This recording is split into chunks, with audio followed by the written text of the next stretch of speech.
Hello, everyone, and welcome to the Lambcast. This is episode 726, and I'm your host, Richard Kirkham from Kirkham A Movie A Day. This week, there's something strange in the neighborhood. Again, we have the fifth film in the Ghostbusters franchise, Frozen Empire. With the discovery of an ancient artifact unleashes an evil force, Ghostbusters new and old must join forces to protect their home and save the world from a second ice age. We have our own team of Ghostbusters this week, ready to do some busting, because it makes us feel good. First up, Lisa Leaheey from Rabbit Hole Podcasts. There is no Lisa. Nope.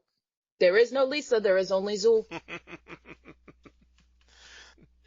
Next, the Forgotten Film Cast, Todd Liebenow. Some of the smartest people I know are morons. Can you say the same? Well, I choose to think of this as the fourth installment in the franchise, so, you know. I knew I liked you, Todd. We're skipping a number, I know. And finally, Matt Hudson from What I Watched Tonight. Is it super secret underground ghostbusting stuff, or do we get to talk about it today? Back off, man. I'm a scientist. Very, very excited to talk about some Ghostbusters today. Maybe not all five of them, but yeah, certainly this one. We'll probably touch on the other ones as well. That'll happen. I'm going to remind people that we're going to be spoiler-free for a while, and we're going to start with some general observations at first. We'll probably drop the spoiler wall within 20 or 30 minutes. Not that I think that there are big problems here. Most people have a pretty good idea what's going to happen, so it's not like there's huge surprises here, but there are a couple of little dollops of fun here and there that maybe we should keep to ourselves until we get to an appropriate point. We're going to start with our general thoughts, and I thought I would ask Lisa first, since she signed up for this first and demanded that I make sure that she get in before anybody else. So, now, wait a minute. I was more polite than that. Yes, you were slightly more polite than that. I believe my email was 2 words. Ghostbusters, please. Yes. Please, now. Yeah, so it might have been. My favorite movie is Ghostbusters. So, I mean, yes, I'm going to be here for this, and yes, I have many opinions. I got to tell you, I wasn't thrilled. I didn't hate it. It's not Afterlife. My thing is I don't want these movies. I want to keep them the way they are. I want to stick with the first 2 and leave it at that. I'm assuming that Todd is speaking of the 2016 Ghostbusters that we pretend didn't exist, because yes, I have many, many, many problems with that. And no, I am not a rabid fanboy who's mad that they're girls. Who cares? I'm mad that it's a bad movie. I feel like we're starting to head toward that direction again with this one, because I did not feel the writing was any good. I thought there were 2 glaring problems with decisions that characters made, because those characters would not have made that decision. And, as much as I enjoyed the first half and the fan service that I got out of it, the rest of it really just kind of fell flat for me. And I can get into details later on, because I don't want to steal thunder from other people. Yeah, we'll give other people a chance to weigh in a little bit before we get into some of those details. But I'm definitely going to want to know about those 2 decisions that you're concerned with, and what you think falls apart in the second half of the film. Matt, how about you? How did you feel about Ghostbusters Frozen Empire? Well, for the majority of my life, busting has made me feel good, and I didn't mind the 2016 Ghostbusters, but I understand all of the concerns. So I went into this one. I really enjoyed Afterlife. I really got so much out of that film. And the trailers for this one came out, and I thought, okay, they're not really selling me too much, but let's wait till we see it. And I'm pretty similar to Lisa, really, in the sense that I didn't dislike this film, but I certainly didn't love it. And I'm also in the stable of kind of thinking, man, I wish they could rediscover that magic of that first one and of that second one, because I watched it a week or so ago, and it has flaws, and it is a retread of the first, but it still has that, the parody of the supernatural horror genre, and it's still got that sort of snarky satire about it as well, which I feel like we're missing in these last 2. Afterlife was a different beast, of course, because of the emotional heaviness attached to the late great Harold Ramis. And this is the first time it's had to stand on its own since then. And I've got to say, there were some issues in there which I'd heard were make or break, and yeah, I love the risk taking, but you got to nail it. And I don't think they nailed all the risks they went for. So liked it, certainly didn't love it. Okay. Todd, I know that Ghostbusters was your favorite film of your favorite film year, so you're going to have opinions about all of these movies. Right now, though, we're going to start with Frozen Empire. Well, I think my view is similar to the others so far. I think on the whole, I would say that I enjoyed the film, but yeah, as I was kind of mulling it over and trying to think, okay, what do I think of this? I kind of went back to what I was feeling when I walked out of the theater in 1989 after Ghostbusters 2, where I was like, I enjoyed that. I had fun with that, but it certainly pales in comparison to the previous entry. Now, granted, I think 99.99999% of the movies ever made pale in comparison to the original Ghostbusters. To me, the 1984 film is a perfect film. I have absolutely no flaws with it. Did I mention that I really like you, Todd? You're a good guy. It's a brilliant I mean, there aren't mix. even Muppets in this movie, and you love it this much. And, after I saw Ghostbusters 2, I'm 5 years older at that point. I just graduated from high school, and I'm going to the movies every week because I got a car and I got money and that. And, Ghostbusters 2, I was kind of like, okay, there's fun stuff there, but it just didn't quite get there. And it's kind of the same way here, I think, with Frozen Empire, because Afterlife was great. I mean, it brought me everything I wanted and tugged the heartstrings and all that kind of stuff. And I think Frozen Empire makes a valiant effort. It's got, a tough act to follow, and it's got some issues where they're trying to do an awful lot. I mean, it's going to be a tough job where you're trying to, give time to the new characters. You're trying to give time to the legacy characters. It also really, really looks like Sony's trying to create a cinematic universe here, with kind of the, Winston's people, crew here. And, I think that in some ways they're trying to do too much. But I think there are still some things that the film does quite well. So overall, I enjoyed it, but it does pale compared to Afterlife. All right. Well, I'm going to agree with everybody for the most part. I don't think that this is a great film. I do think it's an entertaining film, and we have to put it a little bit into context. We're never going to get the magic that was the first Ghostbusters in any other form. And as much as they might try, the chemistry is just never going to perfectly balance like that. So we're going to have to make do with other things. And there are a lot of other things in this particular movie that I think work pretty well. I'm going to admit something. I was a lot more indifferent to it the first time I saw it. I did go back and see it again because I am a consumer. My daughters stole the best idea for a website that I can think of, Hollywood Consumer. That's me.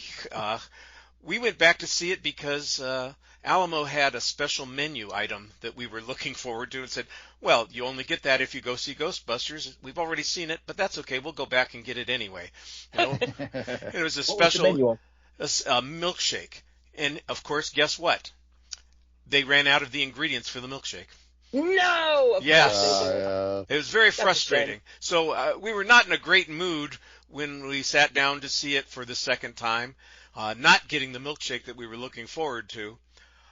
But as I'm watching the movie, I think because I was aware of kind of how it was going to play out and how different it was going to be from all the other things that had come before it, I appreciated it a little bit more. And I think I came to the conclusion that I liked it a lot better than I thought I did.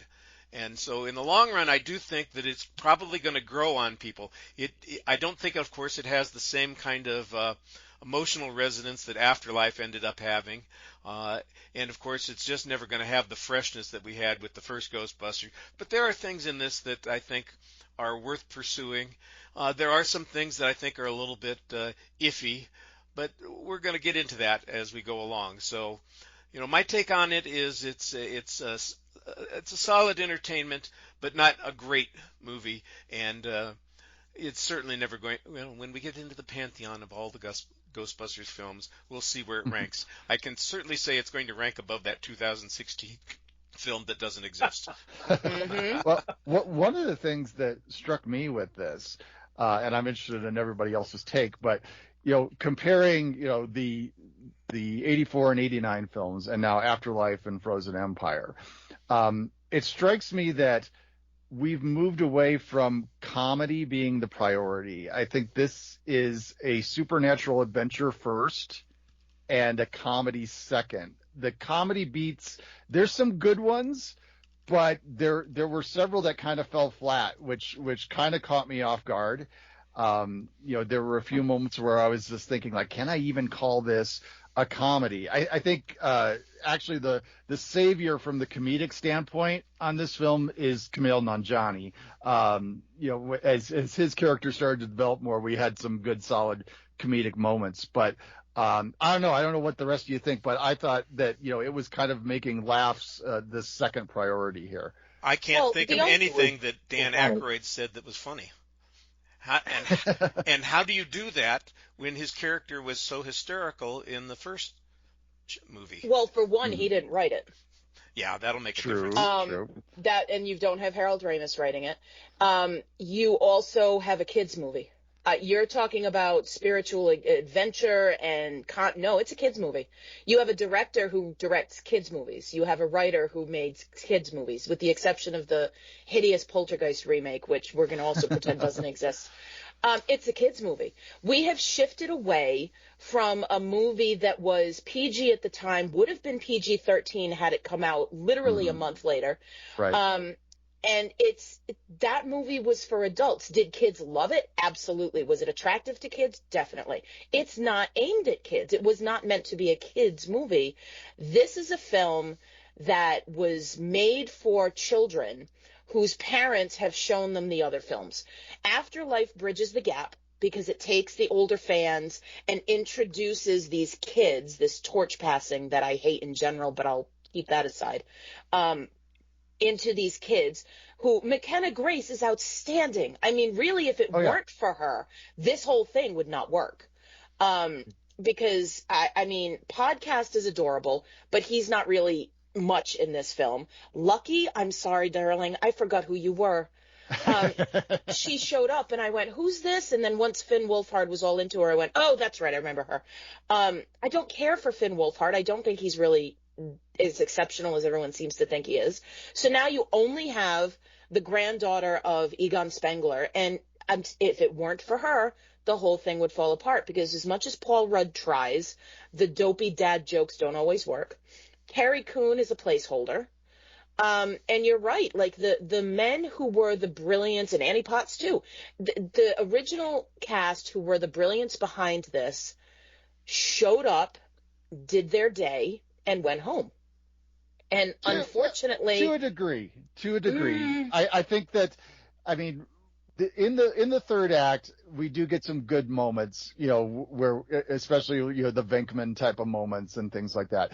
But yeah, with this huge cast, I mean, it felt at times like they were just juggling people's schedules. It's like, we've got Paul Rudd on these days, we've got Finn Wolfhard on these days, we've got Murray on these days. The ones that are in it the most throughout are McKenna Grace and Podcast. I forget the name of the kid that plays Podcast. And actually Dan Aykroyd. Aykroyd gets a lot of screen time in this. And even though he's not really there comedically, I did appreciate seeing him in a large role in a film, because he doesn't do that much anymore. And there was a certain charm to kind of the mentor-student dynamic between Aykroyd and McKenna Grace. So I did enjoy that, even if he wasn't quite bringing the laughs. I mean, I'm with you on that, but go ahead. No, sorry. He had a few good scenes with Ernie Hudson and Winston as well, which obviously there's the passing the torch, which I also agree. I'm not the biggest fan of this new trend of passing the torch to whomever, but I think Dan Aykroyd and Ernie Hudson had a couple of really decent scenes, one in particular, where they just got to talk. And sometimes, my favourite thing in a film is when you get two good actors, just let them talk. Just give them some half decent dialogue and just let them talk. And it almost felt like they were talking, they were channeling some of their own experiences and feelings in those moments. So I thought those two were great. This is how they want to spend their golden years. That scene, I knew that was the scene you're talking about, and that's a very nice scene. I mean, that was, if there's any moments in this film that kind of tug at the heartstrings, that's one of them, where you see these two guys who have been, pals, partners for 40 some years. It kind of harkened me back to the scene that Winston and Ray have in the Ecto-1 in the original film, where they're talking about the end of the world, and the Bible verses and that whole thing. And you just see this wonderful connection between Ray and Winston in that scene. And you get that again in that moment where Ray is telling him, but Winston, this is my thing. This is what I'm all about. This is how I want to spend my golden years. And, maybe that tugged at me because I am getting older and all that kind of stuff. But I thought that was a very nice scene. I mean, it tugged at me because Dan Aykroyd is speaking as Dan Aykroyd in that moment. Oh, he wants absolutely. to still be doing Ghostbusters movies in his golden years, because that's what he's doing. Like, he does other things on the side, but Dan Aykroyd as an individual has always been fascinated with the supernatural, and like he's got like family history and all this other stuff with it, but this has always been at his core. And so, like, I can see him coming back and just continuing to come back, even if it's not well informed of a decision. I don't see Bill Murray coming back for another film. I don't see Annie Potts coming back for another film. I think Dan would come back, and I think Ernie Hudson would come back because Dan Aykroyd would convince him to come back. I think Dan Aykroyd would make 100 more of these if you let him, because I think he just can't put it aside. And it's like a weird bittersweet thing for me. His is one of the characters that makes a decision that's completely out of character for him. And so it bothered me. Well, shall we get to that at this point? Let's talk about you said there were two decisions. This is the first one that you're going to talk about. So what is it that Aykroyd's character does that you think is inconsistent with his character? So Kumail Nanjiani comes into Ray Stantz's store with all of this stuff that he's trying to unload from his grandmother's apartment, and he wants to make some money off it. And one of the things is that Hellraiser orb. That it's like the Hellraiser Scrabble orb is what I kept calling it. And so it's this thing, and he takes one look at it.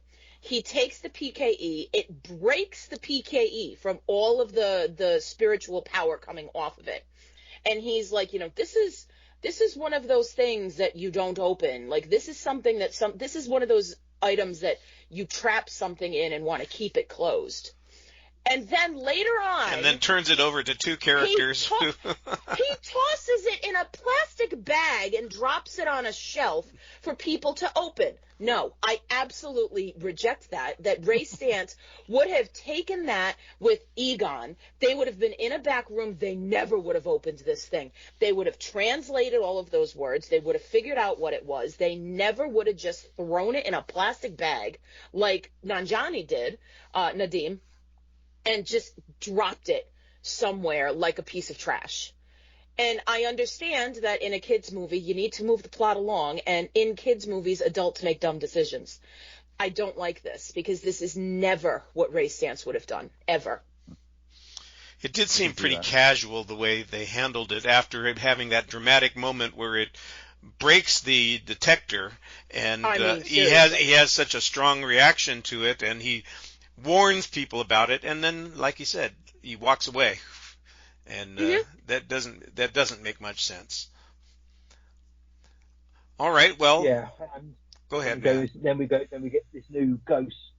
What do they call it? The ghost unit they've got underneath this building, where it's this new containment unit. And I've already forgotten what it's called. I can't remember what it's called now, but I think you said, Richard, that, or it might have been Todd, they're setting this up for a cinematic universe. They're trying to push this forward, and as soon as I saw that, I thought, okay, this is your kind of Avengers headquarters type place, and got a little bit of a bad vibe about that. Oh, the ghost transfer equipment, where we're taking them out of the haunted objects. By the way, that was one of the best jokes in the movie. It was haunted by an evil spin doctor CD. Yeah. Oh, I loved that. Yes. That was really so good. there were occasional laughs, but I would agree that I think Todd said it. We've gone from something that is really a comedy to mostly what is a supernatural adventure, and it's a kid's supernatural adventure. Mm-hmm. And I can see that for sure. What I find is, and also just for anyone listening, I did actually enjoy this film. I might not sound like it, but they're telling more jokes now, whereas the first film, especially, coasted by, like we've said, on that incredible chemistry between the four of them, and the way they bounce off each other. Egon would say something, Venkman would maybe just shoot him a glance, or Ray would say something, or that was where the jokes came from. It was script and it was a performance, rather than now it seems more like they're just throwing gags out there, which, because if they don't hit, like some didn't, they clang a little bit more, I find. Well, I think, what's his name? Camille Najami did a nice job tossing in a few bon mots here and there. I, for instance, really appreciated that line. Thank you for asking. So many places do that without asking. Oh, good. I'm going. We need more of that kind of humor in it, where people are just kind of reacting to the moment. They're not making an effort. That's him. I don't believe for a minute that was written. Right. That's Kumail Nanjiani being a brilliant improv actor and having that wit and being able to throw it back. And those are all of the lines that we remember from the original two films, the ones that were never originally scripted, the ones that they got because you had these incredibly talented actors and all of that chemistry, and they just played. They weren't making a movie. They were playing on screen together. It's a different tone, but what Nanjiani is bringing to this film is a similar vibe to what Moranis brought to the first one. Mm-hmm. How dare I compare anyone to Moranis, because Moranis. Well, he's even got the pasta pot on his head. Yeah, but it's that kind of character, entering this dynamic here, and I appreciated what he brought. At first, it was kind of like, okay, it feels like this character is going to come in, introduce this orb thing, and then he's gone. So he came back and then factors in, in a pretty big way. And I was like, okay, I like this. By the way, when I saw the movie the second time, I did see some of those foreshadowings that he was going to come back into the story that I hadn't noticed the first time through. And so it doesn't really, on that second viewing, it didn't seem like they were just pushing things together. It did seem like there was a plan. I just think that it's so cluttered that you can't always tell what the plan was. And when we were talking about clutter before, somebody was mentioning all the characters that they have in the film and trying to give everybody a chance to do something. Near the end, there's a scene, obviously there's the confrontation scene at the end, and we have all of the Ghostbusters type characters in the background, and I started counting and I went, holy criminy, they've got a dozen people standing there on one side of the screen facing us. Mm-hmm. That's the story that we're supposed to be paying attention to, and that just seems like it's a lot. Yep. Yeah. It is. It felt like at times they'd had the characters from Afterlife and almost thought, well, you're in that film, we've kind of got to bring you over now, because I get why the Spenglers came home to New York, or came back to New York for to carry on Egon's legacy, but Podcast, Lucky, they're the kind of characters I thought that maybe they'd have stayed back home in Oklahoma. And then Lucky especially is particularly a stretch, Lucky, I think. Yeah. Exactly. Where she ends up and what she ends up doing in the film, that felt to me like, well, we like Celeste O'Connor. We don't want to, brush her to the side. What can we do? I don't know. Have her working in this super laboratory. Whereas Podcast, I get, because he had that cool relationship with Ray at the end of Afterlife, and I liked him in this film, Logan Kim. I think he's got charm for days, but they did feel so underutilized. And then Finn Wolfhard as well. I like him. Didn't really have much to do. There's a lot of things you kind of cut out where you wouldn't then have 12 Busters at the end of the film, and you got to fit them all in somehow, and they tried, and didn't always work. Right. It was really wedged. Podcast coming into things, in the sequel here, I get, because like you said, he has a moment with Ray at the end of Afterlife. He is kind of the same mindset as Ray. He's the conspiracy theorist type of guy and all that. And the fact that he would kind of latch on to Ray and come out and work with Ray to create a podcast type of thing, I was buying that. So, and plus it was good to have him there because he does have such a great dynamic with McKenna Grace's character. In Afterlife they were great together, and in this film they're great together. And I mean, we've talked about a lot of different characters and things, and I don't want to, short change McKenna Grace. I think that Phoebe, when it comes to the reboot films or legacy films, whatever you want to call this iteration of Ghostbusters, they wisely realize she's the heart and soul of this. And for some of the areas where the film falls a bit short, I think if they continue to focus on her character, there's going to be a certain strength to it, because Phoebe is just a great character, period. In both films here, I think she's a fantastic character. They just need to make sure that she makes consistent decisions. Yeah, I knew that was going to be your next one. Well, let's go there. This child would never have climbed into that contraption. Absolutely not. Absolutely. I was almost yelling in the theater. There is no way this child, who knows what she knows about all of this science and all of this theory and all of this, absolutely not would she have done that. I don't care if she has a crush on Melody. I don't care if she's no. There is absolutely no way she ever would have done such a thing. I'm sorry. That was the one that drove me absolutely crazy, because she never. Finn Wolfhard would have done it, but I think what they're doing, and I see it and I can appreciate it, but it doesn't work. They're trying to make sure they open up their representation here. They're making sure that Phoebe has got a cute little thing for Melody, and that's very sweet, and she's feeling isolated, and she feels like she can connect here. Great. She never would have climbed into that machine.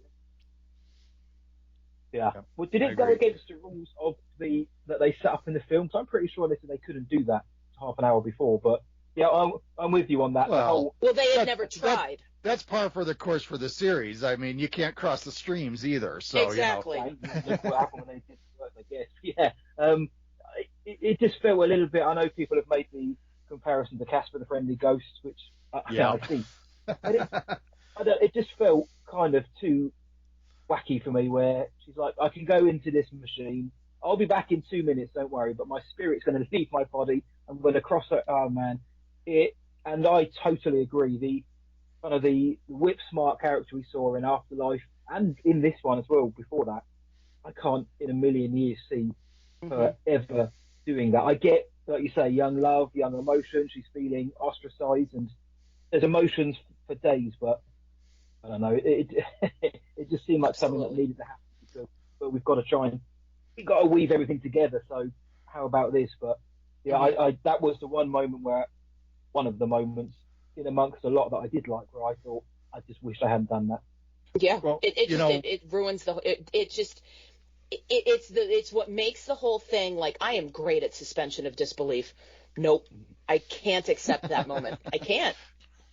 One of the things you're saying about kind of the comparisons to Casper and that, one of the things that these two more recent films have done that I'm kind of, unsure completely how I feel about it is this idea of, again, the ghost. The ghost has personalities and characters as opposed to merely antagonists, Yeah, and, I mean, the original films, it was never that, this is, this was so-and-so. There may be a little bit, but in a monstrous kind of way. Like in Ghostbusters 2, you have the Scolari brothers, Oh, I love the Scolari brothers. But they're not presented as in a way where they look like actual people, and that. And, the ghosts were always like Slimer and, that type of thing. And granted, we opened the door in Afterlife because we had the Harold Ramis thing. Mm-hmm. But here now we've got this other ghost, this other teenage girl, and is the only character in the whole thing ghost-wise that is like, was an actual person type thing. Everybody else is like, this sewer monster, and there's this little booger thing that spits at you, and there's the possessor, which I like the possessor. The possessor is cool. The possessor is great. But, there's this weird fuzziness between, ghosts that were actual people and seem to look and behave the way they did when they were actual people, and then ghosts that are just weird slime burping things, and so I don't know. It's an odd balance that I'm not sure they're quite pulling off here yet. No. Well, they need something cute. They need something to produce for merchandise. Again, it's a kids movie. Like, they have to have the little baby Stay Puffs. They have to have the little booger monster. Yeah, like they need the puke joke. You gotta have a puke joke if it's gonna be a Ghostbusters movie, apparently. It's stuff like that just, it makes me feel too old. And if I'm too old for this movie, then it's not a Ghostbusters movie, because that was meant for adults. Like, I don't know. Like, there are great, great, great kids movies out there. I mean, the trailer for Despicable Me 4 was on this, and I'm thrilled about that because I think those movies are hilarious. Like, you can do kids movies without dumbing it down. And I just feel like they're starting to get cheap with some of these jokes and some of these ideas. And it just depresses me, really. I have a limited amount of patience for the Minions. I was worried a bit that they were, that the little Stay Puffs were going to be just showing up throughout this doing the Minions shtick. And when they are there, it is the Minions shtick. Yep. But they don't overuse them. And I was kind of like, if this was the kind of stuff we were getting out of the Minions in those Despicable Me movies, I'd probably like them better. Because the stuff that the little Stay Puffs do are actually quite funny in this. The pencil sharpener is my favorite. I was pretty good with that. My favorite is in the mid-credits scene where the one Stay Puff has his face in the cigarette lighter thing. Yes. Do you think anybody it the whole time? Do you think anybody who is watching this movie knows what the cigarette lighter joke is? Oh God, that's the other point. See, again, they're trying to drag the adults along with them. Oh, that's a great point, man. I did like the mini puffs at the end when Podcast is he's going to be the hero. He's going to get that drone and capture the bad guy Garuka in it, and the mini puffs come and start attacking him again, as they did in Afterlife. I thought that was a fun callback. And I went to watch this with my kid, who is turning 8 next month, and she had a blast. She was scared by it. Of course. Oh, She had a blast. And so I kind of, when I was watching it as, however old I am now kind of guy, thinking, I wish this felt more like the film I want it to be. I looked down, I was like, she's having a great time. She's dancing away, she's laughing, she's giggling away. So to your point, yeah, I mean, it's definitely, it absolutely is a kids franchise now. But it seems to work, and I'm interested to see how well this does financially. But I've seen a few people say, they took their kids and they really enjoyed it. So that is a good thing. But I also, you don't have to dumb it down, which I do think that, to the point we've all made now about the gags, is that I think they can still write better jokes. They can still write funnier sequences. But there was still a lot in here that I did find funny. A lot of what Podcast did was funny. I liked the Slimer and Trevor being ballpark stuff and how that paid off. I know that guy. Slimer. Yeah, Exactly. Like that did get a laugh out of me. So when it worked, this film, I thought there were some really great moments in it. It's just that they're too sporadic. They're too kind of all over the place. And I don't know about you guys, but if you're going to get someone to do exposition, you get Patton Oswalt. And you know what's funny about him? Like, I loved him in this. I loved that, like, this is so cool. Like, I thought he was wonderful. His character, had this been a drama, it would have been Vincent D'Onofrio. I love that weirdo professor character who's just a total nerd for the sake of being a nerd. Like, these are my people. And I thought he was wonderful, and then just everything that started getting serious and he's making it goofy, I'm like, this would have been D'Onofrio, and it still would have been wonderful. Yep. I was relieved after Patton Oswalt stuff because I'm not a fan of him. No, interesting. He rubs me the wrong way. Mm-hmm. Yeah, totally.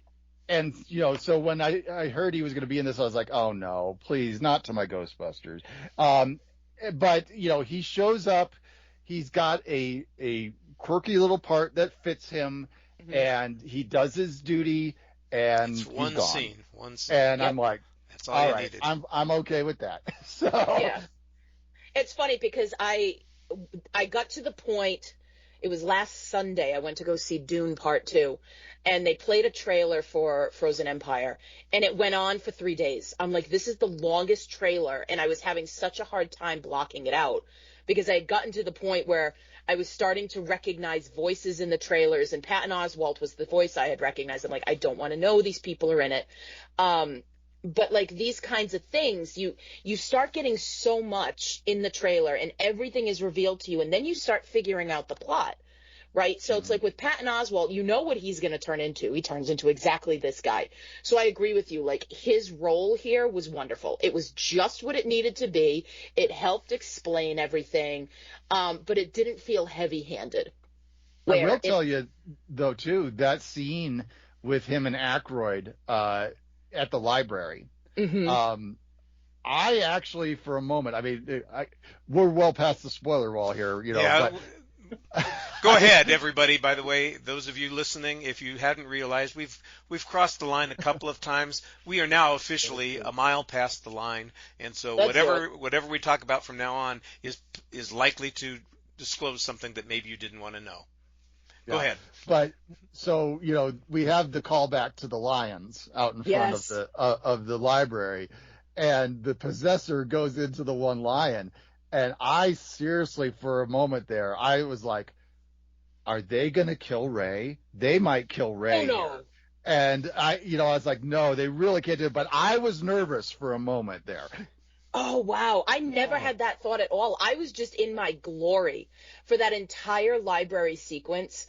I want to know why John Rothman didn't get a shout out in the credits at the end when they were talking about like special appearances by, because when Ray shows up in his little Ecto C, I don't know what the hell they called it. His his motorcycle, I can't remember what those are called specifically, with the sidecar. Yeah. Sidecar. So he parks there, and they're like, is this parking? That's all right, they know me here. And Rothman comes, no, I was roaring. I'm like, thank you so much for still having this guy. This is amazing. Not allowed to feet of this place, so that was great. Oh, that's one of those moments where I'm the only one in the theater. I go, oh! And, and people are like, what is he reacting to? And I'm like, come on, it's the same guy from 40 years ago. Normally, I do that because I'm reacting to stuff that's in trailers that everybody else has seen except me. But I love when they go down to, like, the real library, and they're down in the stacks where they were in the first film. I was looking for the stack of books. I'm still happy we didn't get it. But, like, the library ghost was there. I was so excited for that. Like, that, I will absolutely eat up that kind of fan service. It's just little things. They're there for a reason. They're there to see Patton Oswalt, but you have Rothman, you have the library ghost, you have those same stacks. I was in for it. I'm like, this is delightful. And then I got a kick out of the possessor taking that lion out. I was like, oh, let's go with this. This is fun. I'm sorry that you felt that, because I was like riding the wave of that whole sequence. I mean, it was a fun sequence, but I was just, so many times when we get into these, these legacy sequels or these cinematic universes and such, people seem to be clamoring for characters to get killed off. Yeah. I mean, every Marvel movie that comes out nowadays, people are like, oh, they got to kill somebody. We got to have somebody die. I don't need Han Solo getting a lightsaber through him. We don't have to need to always kill somebody off. But there was a part of me that thought, I mean, is Ray about to don't you dare. Yep. I can't see a world where they kill any of these guys off, because Ghostbusters, man, you can't kill Ray, you can't kill Winston, you can't kill Peter. I mean, we've obviously Egon real world incidents has made that a necessity, but I can't imagine them ever. Surely they've got to keep the Ghostbusters alive forever. However, I don't know how many more the OGBs are going to do. They're going to be back again and again because I still think they're going to continue the story on. But they can kill off Melissa McCarthy or those. Oh, as often as not Kate McKinnon though. Keep her. No, I'm with you. I mean, we talked about this. I'd be down for her to show up for this. I mean, I like Kate McKinnon in that movie.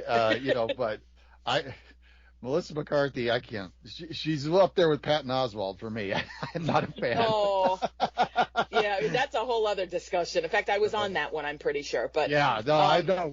We've hashed through these movies a bunch of times.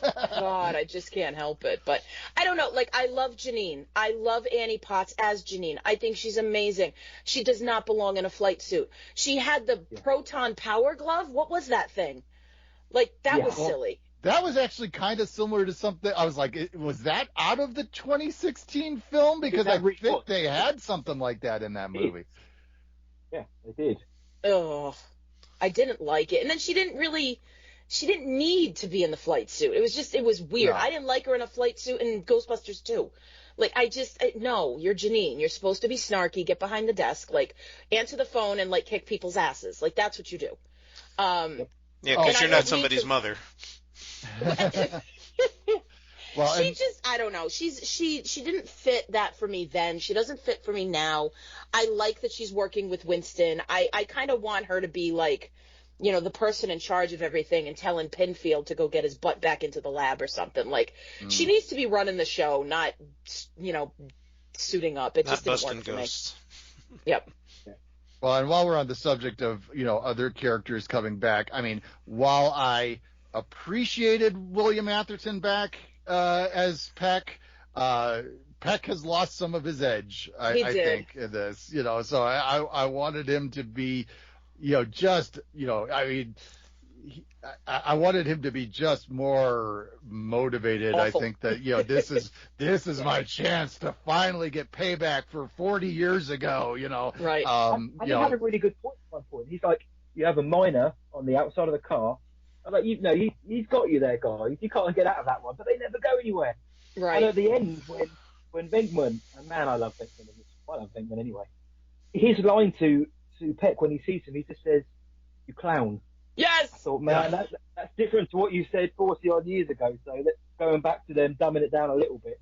Well, somebody I was talking to, a friend of mine, says that somebody in the crowd shouts it. Yes. And I missed that. Yeah, I missed it too.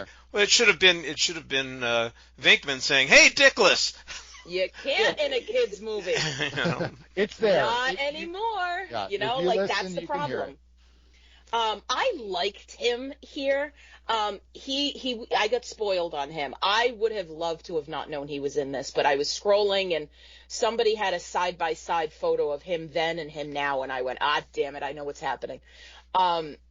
I do wish, like you, that he had been a little bit more slimy. But I did get a little chill when he was like, I've been waiting 40 years. And I'm like, oh, guy, good for you. I love this. A friend of mine was aggravated. He wanted Peck to be more true to his environmental position, to his job as mayor. And he wanted him to be more fighting for the city kind of stuff. Which I thought was an interesting point of view. It's not mine, but I thought it was something cool to bring up here. Like, he just thought that this whole I'm the slimy guy with my axe to grind wasn't good enough for what the mayor should have been doing. Well, I never got the impression from the first film that Peck was really all that much of an environmentalist. He's an opportunist. He's a bureaucrat who's addicted to power, which is exactly what he turns into as mayor of New York. Another bureaucrat addicted to power and trying to use whatever structures he can to get back at his enemies. And I think that's probably that we needed just a little bit more of that to. There's so many of these things in this film where we needed just a little bit more to make it work. A little bit more with Peck would have been great. Paul Rudd falls short he just doesn't get as much to do as he needs to do. I'm sorry, I needed more of Phoebe's science jokes. Yeah. What did we get? Yes. One or two? And there are hints of a. I found it interesting the moments where it's kind of Paul Rudd and McKenna Grace trying to come to terms with, okay, is he a part of the family? Is he dad now? Is and it was actually very genuine, kind of the struggle there between this guy who's come into the family and this teenage girl who's at a point of great confusion in her life and all that. I was like, okay, this is actually an interesting real world subplot here. Mm-hmm. They don't go far enough with it. Yep, I agree. Yep. I agree. Yeah, because they really are like they were the heart of Afterlife. Like you've got the guy who was the bridge who's showing them the YouTube videos of what happened back in '84. You've got, Phoebe figuring out who she is, this little science geek who's kind of ostracized, but guess what? She's, the granddaughter of this legend, as far as I'm concerned. And then they come here and they kind of have to figure out this new familial relationship, which is great. I don't know. I felt that some of the lines that Paul Rudd had were, like you guys said, they did not work. They really landed like a rock.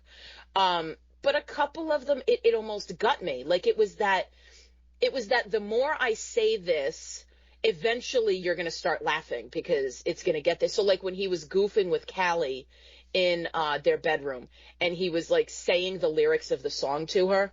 I mean, I rolled my eyes so hard I could see my brain, but by the end, I was like, all right, stop it. You're starting to make me laugh now. I mean, that moment was in all the trailers, and yet it was one of the biggest laugh moments in the theater that I was with. And I think part of it is it's charming, Yeah. I mean, I think that's a big deal here. I think because it is Paul Rudd, I don't think anybody else could do it. I think it's because of his specific charm. I think it's because he's so likable in general, as a person and as an actor, I think. I think that's why all of this works. Like, we buy him in this role as the dorky teacher and as now the awkward stepdad. Mm-hmm. Speaking of the trailer, can I shift our points of view for a second? Sure. Because I would like to bring up the fact that for a movie so focused on the next ice age and the big bad, we're not talking about him at all. But also the fact, I mean, we haven't talked about this because clearly he's not any good. He's not that interesting. Where he had the potential. Like, those horns really should have been good. The glowy eyes should have been spectacular. I mean, Todd, you talk about seeing Ghostbusters 2 in the theater. I saw it in the theater, too. I was 10. I begged my mother to leave because Janosch's glowing eyes scared the hell out of me. So when I was a kid, I was scared of everything. I don't know how I became the horror fiend that I am. But we left in the middle of the movie because I couldn't do it. This guy with the glowing eyes should have been terrifying, and he was fluff.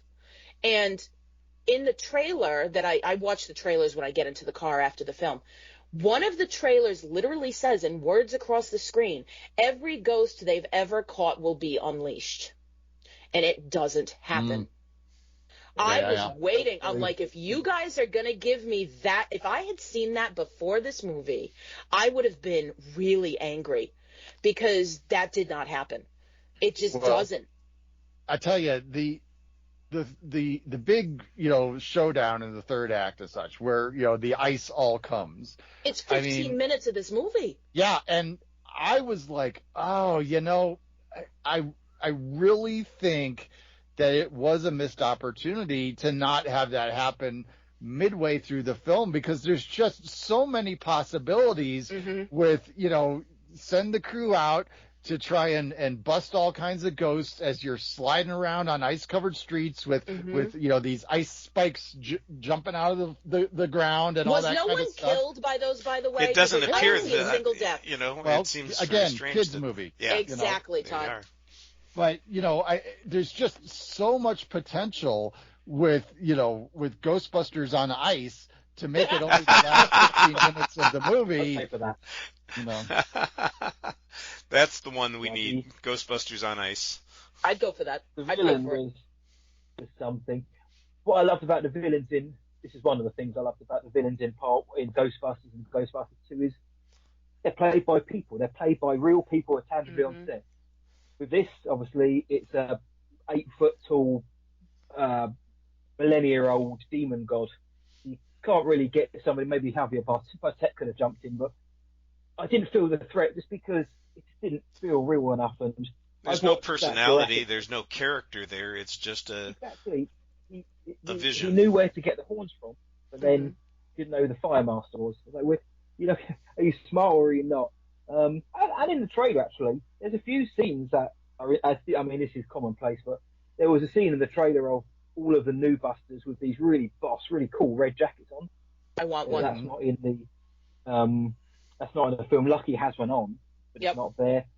Heck says something like the Ghostbusters, that they're bad guys, blah, blah, blah. There was no witnesses to what happened before. That's not in. I wonder if this film went through a little bit of a shake-up during it, because there's a few things in the trailer which I was quite looking forward to seeing, and they weren't in there.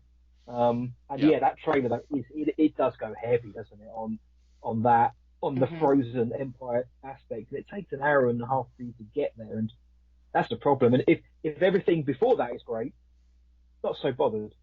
But obviously, the disjointed direction to get there.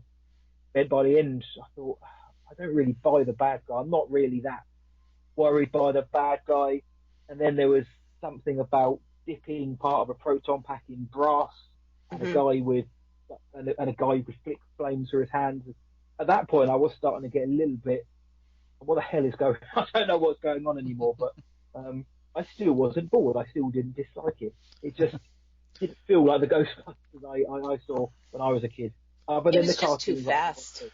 Well, that's what I was saying earlier. When I saw it the second time, it was a lot easier for me to process some of the things and appreciate what was going on, and it made a little bit more sense, and there were places where the jokes landed a little bit better. I think it's going to grow on people. I don't think it's going to be dismissed immediately. People are going to see it and enjoy it. It's going to do its business. But I think in the long run, it's going to gain in reputation. Its initial perception. It doesn't seem to me like anybody is jumping up and saying, "Oh, this is on a par with any of the other films." It's just another entry. It's just another piece of the franchise that they're plugging away at. I think its reputation will grow a little. I mean, it'll be like Ghostbusters 2 that grew that cult following. That's what it'll be. There's an article floating around. I already forgot who wrote it, and it's not a bad article. It's just my brain doesn't hold on to things anymore. That talks about like the ranking of all 5 Ghostbusters films, and he ranks Ghostbusters 2 as his favorite. And it's a charming article. Yeah, it's a very charming article. And he's like, I don't want to hear it from you. I'm right. I don't care what you say. It's really funny. But he's like, this is the one. He says, this is the one where they found this, they did this, it was great. And I agree with them. I love Ghostbusters too. I think it's wonderful. You carry on. I mean, I'm constantly yelling quotes about Vigo at people, because this is who I am. But I think this will kind of gain that kind of traction. For me, I hope this is the last one, and I don't think it's going to be. I know there's a Netflix version coming. It won't be. I mean, I think it is interesting, just, the comparisons to Ghostbusters 2. I mean, Ghostbusters 2 definitely grew on me. Like I said, when I first saw it in the theater, it was kind of like, okay, that was all right, And over the years, I've gone, there's a lot of cleverness about Ghostbusters 2. It does something that I appreciate in a lot of second part sequels, which is where they go nuts. I mean, like the Statue of Liberty thing is just so nuts. And you're absolutely right, Lisa, that, I mean, I think Ghostbusters 2 may be the scariest of them. I mean, Vigo gets scared. The moment when Ray gets possessed by Vigo in the conclusion of Ghostbusters 2 freaked me out. So, I mean, Ghostbusters 2 over the course of, 35 years, I think has a better reputation now than it did when it was first released. And I could see that happening with this one somewhat. And, I mean, I think it's inevitable. I think we'll be back again. Yep. I don't know that, we're necessarily going to see the same, the same involvement of the legacy characters. I think, like you were saying earlier, I think Aykroyd and Hudson are the biggest bets for coming back again for more. I'm sorry, Venkman gets the views. Murray's it's done. True. Well, he's going to be done. I mean, I love that he wore his orange jacket. That made me happy. But it's like that moment, it's like, that's Venkman on the other side of that door when they're like all creeped out because somebody's knocking at the door. It's like, of course it's Venkman. Who else is that going to be? But I don't know. I just feel like, having a cameo to force fan service is not going to work forever. Yeah. The ending of Afterlife, dare say, could have also been the perfect ending for the OG characters. Yes. They came back for one last blast. They took out Gozer. They did it for their buddy Egon, and then they went to live happy ever after, retired, doing whatever. But like you said, they bring in the money. Yes, and that's what's happening now. I think what makes, because I sobbed through Afterlife. I cried through the whole damn thing. Yeah. I mean, people like crying at the end. I mean, Egon is running across the field to get to his house. You've got, what's his name, who played the warden in Shawshank Redemption. Bob Gunton. Thank you. I saw him and I started. I'm not kidding when I say I cried through the whole thing. This one, I was fine until I saw For Ivan at the end. And then I'm getting choked up now. But the idea of that film, that was the legacy film. That was the one that, was all heart. And what I think was really good about it was you have Jason Reitman at the helm. It's like you've got Jason Reitman working with Ivan Reitman. You've got Phoebe Spangler and Egon. You've got all the old guys coming back with the new guys. And I thought that was so wonderfully structured. I loved that they brought back Gozer. I thought Olivia Wilde did a great job in that moment. I just thought there was so much heart to that one. That this one, you've got this extra person who did help with Afterlife. He did help write it. I feel like something got lost in this story when Ivan Reitman passed. And I feel like there was something there that maybe Jason Reitman couldn't stick with it because of grief. I don't know. I just feel like there's something missing from this one that we just didn't get, that we did get so well in the last one. All right. Well, let's see, what is it they say? What helps me hear things is silence.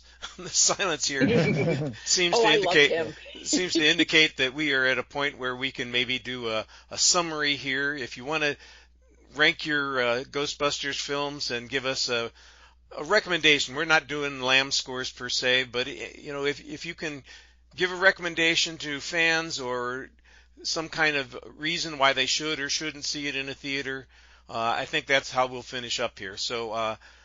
Matt, let's start with you. Would you recommend this to people? How would you place it in the pantheon of Ghostbusters films, that sort of thing? I'm always going to, I am that kind of guy. I'm always going to recommend the Ghostbusters film because I want people to see it. I love Ghostbusters and I want more people to share that. So I am going to recommend this. I've been negative about this film for the majority of the pod, but I still had a good time with it. It's just the thing stood out for me more than I wish that they had done. So I'm still going to recommend it, absolutely. And yeah, if you've got kids, I think they're going to really dig this. There are some scenes that they might find a little bit scary, but I'm going to recommend this if you are an OG hardcore fan. Temper expectations, maybe. And in terms of rankings, mine is 1, 2, 3, 4. 1984, 89, Afterlife, and then this one. Though Afterlife and 2 do switch places sometimes. So, whilst this is bottom of my rankings, I still don't think it's a terrible film by any means. Fair enough. Lisa, how about you? Yes, go see it in the theater because I have a different point of view on things. Everybody else that has kind of shown up on my posts and has made posts of their own, everybody else is enjoying the hell out of it. I think I'm looking for something different. I don't want a kids movie. I don't have kids. But I do know that people who have kids have brought them and they're enjoying it. And I think that's a great thing. I think that's wonderful for them.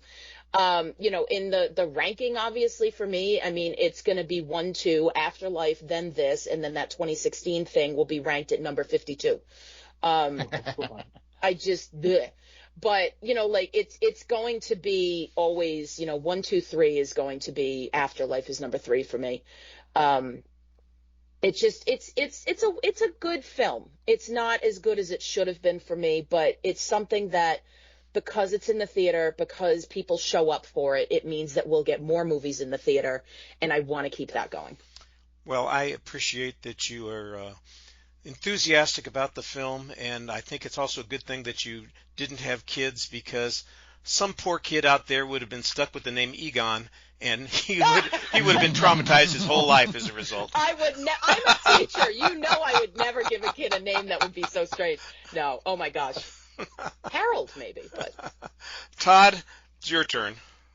I always say that, I'm a little bitter because my wife wouldn't let me name my son Obi-Wan. So, but that's another story. No, I agree with what everyone's saying here. I would recommend the film. I still had a great night at the movies going to see this, despite its flaws. It was still a fun experience. Go see it in the theater. As far as ranking goes, I mean, the original is the tops, of course. I think I'm going to put Afterlife slightly above Ghostbusters 2, and then I'd put this one, and then of course the film that we shall not name. So. He who shall not be named, that sort of thing. Yes, I know exactly what you mean. And I think exactly where everybody else is. I would recommend this film. I think the more you see it, the more you'll enjoy it. I do think that it is the least of the Ghostbusters films that I would recommend, but that doesn't mean that it's not worth seeing.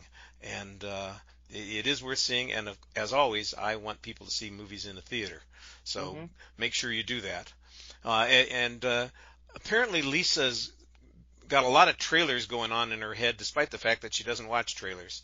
I think I heard you mention it 3 times after today in today's show, and one of them was an after. That Minions trailer, or the Despicable Me trailer that you mentioned, you sound like you suffered through it. I didn't watch it. I could hear it. I've always wondered what you do to block them out in the theater. Are Todd, you sitting there in the fetal position, with your fingers in your ears, humming the Star Spangled Banner? I mean, what do you do? Todd, that's exactly what My I did. eyes see the glory of the coming of the Lord. Usually what I do is, so I'll watch the first couple of seconds of the trailer until I can see somebody I can identify, and then I look up their movies on IMDb, and I see what's coming out, and I match to whatever it is. And on IMDb, it'll tell you the movie release date. So I put that in my little calendar, and then I go back to what I'm doing. I'm usually reading. I have books in my Kindle app, so I'm sitting there reading a book while these trailers are running. Last week at Dune, when this thing came on, my husband was with me. He, literally had my thumbs in my ears, and I was singing I'm Henry VIII, I Am, because it just kept going. And I'm like, why won't this stop? Because if I'm a visual person. So if I see the trailer, I'm going to remember it. If I hear it, I'm less likely to retain it. But because this trailer has been everywhere recently, that's when I was able to identify Patton Oswalt. I was starting to pay attention to things that Dan Aykroyd and Bill Murray and Paul Rudd were saying in this. And I'm like, I'm starting to figure out too much about this plot. But yeah, I don't look. I sit at my phone, and I'll distract myself. But yeah, stuff I'm just so glad this blackout has been lifted now, because it gets exhausting when it's a film I'm really excited about, like this. I can't know about this because I want to make sure I enjoy it as much as possible. And so at least I don't have to do this anymore. It's so tiring. You had a very appropriate song choice there, Lisa, because as we all know, I Am Henry VIII, I Am is a favorite song of Ghosts. Oh, God. First, the first. That was so great. The Swayze cover version. It is. Oh God, that movie. God, how amazing. But yeah, that literally is what I typically do. And so people think I'm nuts, but I don't care, because my enjoyment of the movie is going to be so good, because I won't know what's happening. I mean, Hereditary alone was just this mind-blowing experience for me, because I didn't have the faintest idea what was going to be happening. Well, we'll have a little more trailer talk here in the second part of the show. We're going to take a quick break right now to hear from a fellow Lamb Podcasting Network show, and then we'll be back with our exit question of the week. Hi, I'm Jason Soto. And I'm Lisa Leahy. And we're the host of Between the Scares, a podcast that takes a look at every movie that Blumhouse Productions has made. You may not recognize the name, but they have made some of your favorite horror movies like Paranormal Activity, Ouija, and Insidious. Yeah, Jason, but they've also made stupid movies like The Fever and Best Night Ever and Hysterical Blindness. Yeah, those two. But they also did Whiplash, Get Out, and Us. And we're going to cover it all. Hey, did you know that Jason Blum also produced that Gem and the Holograms live-action movie? He did that? Uh-huh. Ugh. Fine. But then you have to watch The Green Inferno. So listen to Between the Scares on Anchor, Apple, Google, Amazon, or our home location at rabbitholepodcast.com. We're back, and it's time for our exit question of the week. This week we were talking about the movie Ghostbusters not Afterlife, Frozen Empire. I knew I was going to get there eventually. And I thought about all of the actors that have been in these films. We've got a legacy cast, we've got a new cast that's going in, and so it's a lot of opportunities to think about films that people have been in. So that's the way I work the question of the week here. Picking any of the cast from either the old or the new cast. Recommend 3 films from that actor and why we should see them. So hopefully everybody came up with some recommendations that we'll find interesting and worth exploring. Matt, we're going to start with you. What actor, what performer in these films have you picked on, and what films do you think we should see of theirs? All right. Well, I didn't go with The Obvious because I thought, well, I don't know who's going to go for Bill Murray and that. So I picked Carrie Coon. And the 3 films I've picked, one of them, she's in it, but she's not a huge role. But I just want more people to see it. Is Widows. I think Widows was such a good film from 2018, and she has a smaller role in it, but she's in it. So I'm counting it. So Widows is the first one. I think that film was just incredibly good. And then the other 2, the first one is a film called The Nest, which is it was a period piece set in the 80s, but it tells the story of a family that has to move around a lot. It stars Carrie Coon and Jude Law. And it's not quite a chamber piece, but it's like I said earlier, you get a couple of good actors, you give them some good dialogue, and you set the scene well, and you get a really tense, thrilling picture. So The Nest is the second one. And the final one for me is a film called The Keeping, which is it's a ghost story. And like Lisa, I am a huge horror head, so anything scary, anything chilling, I'm here for. And she stars with Lee Pace in this film. I like him. I don't want to give too much away about it. He's great in this. I don't want to give too much away, but yeah, it's just a really, really well written, well performed, well executed film. So The Keeping, The Nest, and Widows is the Carrie Coon unrelated trilogy I'm going for. All right. Well, I like that there's a ghost story in there too for us. Yeah, I'll be checking that out later. I don't know that one. Todd, it's your turn. Well, I decided to go with Dan Aykroyd because I was glad, like I said, to see him take on a larger role in this one. So the first one is pretty obvious, and it's the Blues Brothers because I grew up in the Chicago area, and the Blues Brothers is the quintessential Chicago film for me. I always call it an epic musical comedy, and it is kind of on the scale of like a cinematic epic, just where they go with this film. It's I could watch the Blues Brothers over and over and over again, and have many times. So, slightly deeper cut, I decided to go with Dragnet from 1987. Yes. With Aykroyd playing the nephew of the original Joe Friday. It's always funny how they have these nephews and such in movies.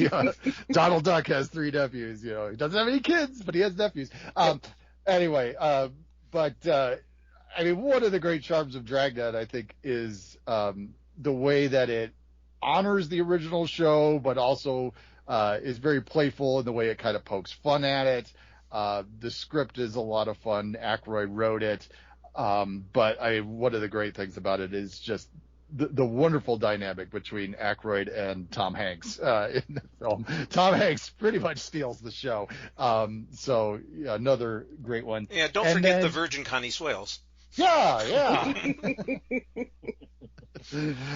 And then the last one I'm going to go with Sneakers, which is a film that I loved back when it came out, and I think a lot of people have forgotten about this one. It's got beyond just Aykroyd, it's got a great cast. I have Robert Redford, Ben Kingsley, River Phoenix, Sidney Poitier, David Strathairn, Mary McDonnell. It's a great team type of a movie. They're all very interesting characters that have interesting roles within this group, but Aykroyd is probably my favorite. Playing a character that is probably not unlike, Aykroyd himself, a little bit of the conspiracy theorist and type of thing. His character is named Mother, which I love that name for him. And so Sneakers is one that I think too many people have forgotten since 1992. So go watch Sneakers. Solid. Lisa, you've got you got the floor. So I was careful. I was like, all right, I have to make sure I have backups in case people take this or take that. So I've got movies for Aykroyd, I've got movies for Hudson, and I've got movies for Weaver. So I think I'm going to go with Ernie Hudson though. And don't get mad at me because I cheated a little bit and I went with Oz, which is a TV series in which he plays the warden. It's an HBO show and it's so good. It's one of those early HBO TV series about, prison system. And basically every character actor you can think of from television is in this show. And they are astonishing, every single one of them. Basically any Law and Order character you've ever seen is in this show as well. But I think he's amazing in it. I think that show is just outstanding. And it's one of those shows I revisit frequently because it's just so amazing and so good. And have I mentioned it's amazing? Another movie is Leviathan, which is this sort of abyss-like horror undersea kind of movie. And you've got these deep sea miners and they, encounter a horrible creature. It's like this mutant thing that's some experiment gone wrong kind of thing. And I found this movie when I was a kid. I would wander. This is when they had the video rental shelves in the supermarket. And basically while my parents were checking out at the supermarket, I would go wander and look and see things. And I found it there and just kind of was like, ooh, sea monster movie. Let's watch this. And I've just always had this affinity for it. And I think it's kind of a forgotten film. Everybody thinks deep sea horror, you're either going to go to Deep Blue Sea, shout out, or the abyss. And I think Leviathan tends to have gotten swept under the rug. Leviathan was part of one of those waves where you get right. 2 or 3 films in the same wheelhouse coming out within a short time of one another. We had Deep Star 6, Leviathan, and The Abyss all coming out, I think, within 6 months of each other, and they all had this undersea kind of monster sort of thing that vibe to them, and and it's easy for one of them to get forgotten. And that makes sense. Even the Abyss, Leviathan, which is probably the one that's best remembered, is not really well remembered. Yeah, Leviathan is kind of, you could describe it as basically combining at what were at the time Cameron's 2 latest films. It's Aliens meets The Abyss, basically. It's true. I didn't see it for at least 1 or 2 years after it came out because, again, any horror movies would have scared me at the time it was actually out. But it's just one of those things that I found on video and have just kind of really loved.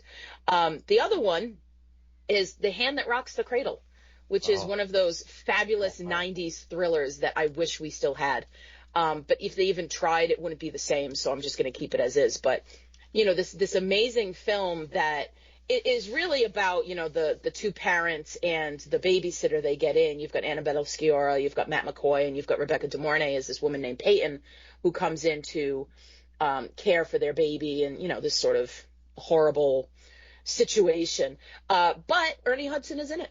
So, I figured, all right, we're gonna throw this out there, and the man makes an appearance, and I love seeing him in everything, so we're gonna get him out there. So, those are my options. The Hand That Rocks the Cradle and not Congo, huh?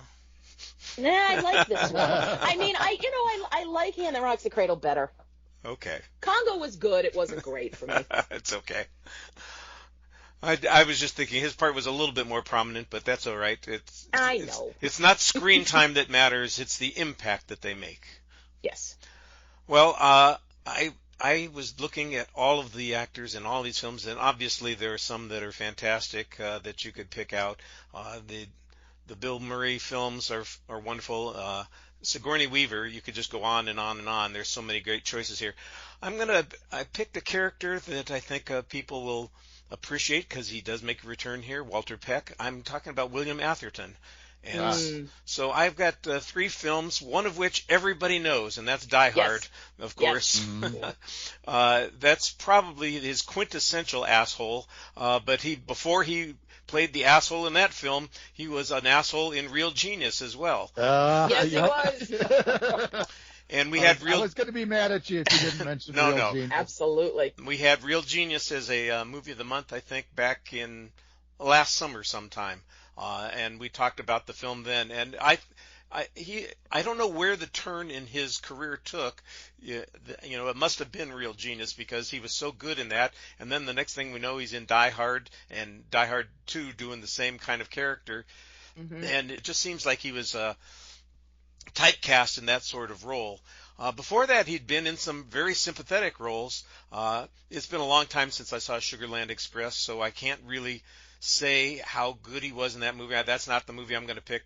My third film that I'm going to talk about is one that I did see this last year because I did it on my Thursday's Look Back project, and that's The Day of the Locust from 1975, which is a film that I don't care for, but it's really interesting, and he is the star of the film, basically, and he's very good in the movie, and he's got an interesting story arc. He has some moments where he's very sympathetic. There are some moments when he's reprehensible, and the finish of the film is, really disturbing. So it's a creepy movie. We did it on the Forgotten Filmcast a few years ago with, I think Tony Kogan was on with me, and it is a bizarre film. I had never seen it. For years, I'd kind of pushed it away, even though it's from 1975, one of my favorite movie years. I just skipped it over and over again. I had the poster, but I never saw the movie. And then, like I said, when I was doing my project last year, I said, well, I'm going to commit to this. And I watched it, and I said, yeah, there's a reason I never saw this, because it is a weird, not particularly pleasant movie. But it's really interesting. And it's about Hollywood in the old days, so how can you lose on that? Well, you watch it and you'll find out. But Atherton's great in those, and it was nice to get back in this film that we talked about today, although I think they could have gotten more out of the character there. Well, let's finish up by thanking everybody, of course, and giving them a chance to plug whatever they've got that they want people to turn their eyes and ears to. So, Lisa, let's start with you. What have you got this week that people should be looking at or listening to? Well, I'd love if you would listen to anything on the Rabbit Hole Podcast Network. You can catch me there on a show called Pictures and Conversations, a Rabbit Hole Podcast book club. We release new episodes on the 20th of every month, and our next book is going to be a book called Delicious Monsters, which is a dual time frame kind of a haunted novel with 2 girls who are in the same haunted house 10 years apart. And then you can also catch me on Between the Scares, a podcast where Jason Soto and I are slowly working our way through everything that Jason Blum and Blumhouse Productions have put out into the world. And if you're going to put your eyes on anything, please, please, please, please, please go to the theater and see Late Night with the Devil. This is a horror film that's getting a lot of buzz, but for whatever reason, a very limited release. I honestly, before 2 days ago, thought that I was going to have to wait for streaming because I didn't think theaters around here were going to show it. Lo and behold, they are, but it's only 2 screenings a day. And theaters seem to forget that horror fans are going to show up. We don't care what the movie is. And if it's a good one, we're definitely going to show up. It's a fantastic film. You need to see it in the theater. Please, please, please. Show these theaters that we want the small films. Let's get Cord Jefferson's words out there. Take those billion-dollar budgets, break them up into 5 smaller films. This is such a cool film about a 70s night show, late night TV show, and how one man who's been grieving for his wife makes a decision to ensure that his Halloween episode is really going to put him on the map, and this definitely does. If you've ever seen The Cleansing Hour, which is a film on Shudder, it's about like a live streaming TV show that goes wrong, it would be a fantastic double feature. So please go see Late Night with the Devil in the theater and then watch it again at home. And check out The Cleansing Hour on Shudder or any other streaming service. You can rent it there too. I had no idea that it was actually playing in theaters. I was just about to pull the trigger on watching it on streaming. Now I'm going to look for it in the theater because, as you know, that's always the preference here. Definitely. And it was a full theater when I was there last night, so I'm happy to report that. Excellent. Matt, how about you? What do you want us to look at or hear or see? I'm definitely going to echo, go watch Late Night with the Devil. David Dalmatian is so damn good. So good in his first lead role, I think. Such a good actor anyway. Go support horror all throughout theatres. For me, you can head over to whatIwatchtonight.co.uk and read what I've been watching. You can follow me on all of the socials as well, What I Watched Tonight. You can listen to me on the Bloody Awesome Movie Podcast each week with my buddy John Burke, where we'll be talking about Frozen Empire as well, and usually the major releases that week. And over on Star Wars Sessions, our weekly Star Wars show, which we call probably Britain's greatest Star Wars podcast. So that's me, yeah, and go watch films in cinema. Excellent. Todd, what do you want us to see or hear? Well, of course, we've got episodes of the Forgotten Film Cast that have been hitting lately.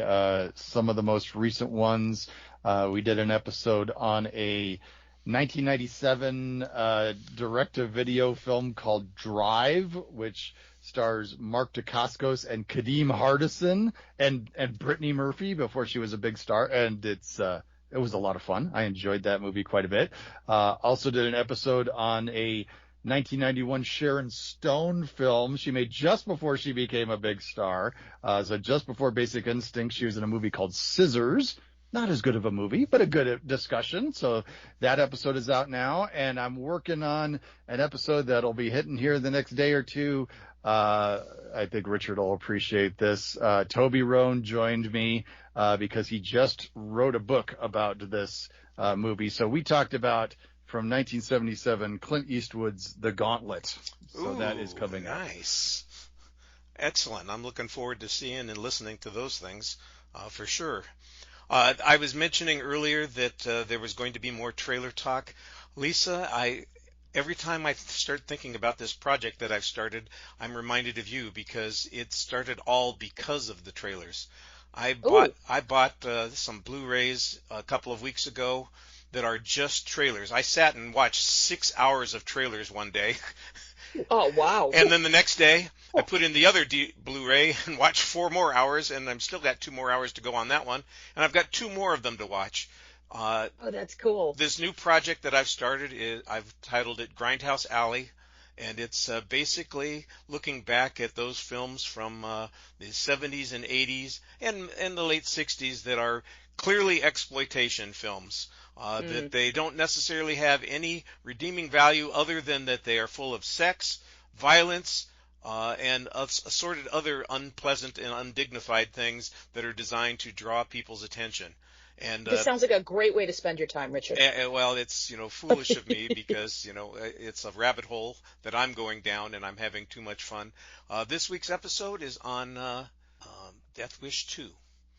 Ah, very nice. Which is the start of Charles Bronson's descent into merely exploitation material. Before that, I think he was a legitimate actor. He had good parts in a lot of movies. He made some serious films, made some crap. But boy, once Death Wish 2 came out, that's all he made afterwards was crap. And you got to go where the money is. Yeah, and I think that's what he did. I'm afraid I enjoyed the movie, although it is despicable. There are things about it that you just go, I didn't need that in my life. But Charles Bronson taking care of the bad guys, that's another one of those things that I can do just about any day of the week. So that's what's new on my podcast and on my website. So I hope everybody gets a chance to check into those things. I want to thank my guests again for joining us this week. Thank you, Lisa, Matt, and Todd, for sharing a little bit of time with us and talking about Ghostbusters Frozen Empire. I got to tell you, it's just one of those things. When we get to the end of the show, I feel like I should just say, I'll see you in the fabric of the universe. Thanks, everybody.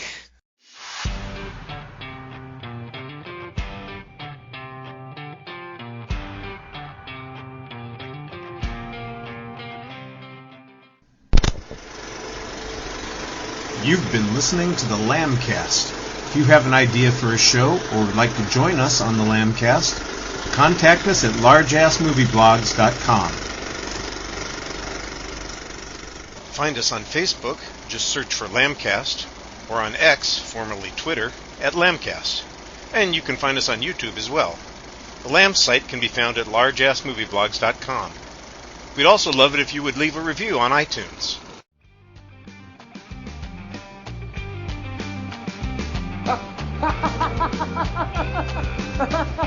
It's over!